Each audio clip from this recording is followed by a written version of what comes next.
ഒരുപാട് കാലത്തെ കാത്തിരിപ്പിന് ശേഷം ഗുരുവായൂരപ്പന്റെ അടുത്തേക്ക് ഒരു യാത്രയുണ്ട്.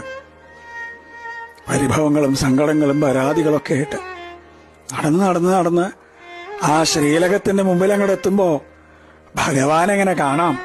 ശംഖും ചക്രവും ഗതയും പങ്കജവുമായിട്ട് ചക്രവർത്തി ഭാവത്തിലുള്ള ഭഗവാന്റെ രൂപം അതങ്ങോട്ട് കാണുമ്പോ കണ്ണ് നിറഞ്ഞൊഴുകും, തൊണ്ടയിടറും, എല്ലാം മറന്നുപോവും. പരിഭവങ്ങളും സങ്കടങ്ങളൊക്കെ. ഗുരുവായൂരപ്പാന്നൊരു വിളിയുണ്ട്. ആ സമയത്ത് ശ്രീലകത്തുനിന്നൊരു നോട്ടമുണ്ട്. കാരുണ്യത്തിന്റെ കടലായ കണ്ണന്റെ നോട്ടം. ഞാനില്ലേ കൂടെ എന്ന് പറഞ്ഞിട്ട് ആ കണ്ണനെ ഹൃദയത്തിലേക്ക് നിറയ്ക്കുമ്പോഴേക്കും ദ്വാരപാലകർ നമ്മളെ നിൽക്കിണ്ടാവും. പക്ഷെ ആ കാരുണ്യം നിറഞ്ഞൊരു നോട്ടല്ലേ, അത് മതി നമ്മളെ പരമാനന്ദത്തിൽ ആറാടിക്കാൻ. കൃഷ്ണ ഗുരുവായൂരപ്പ.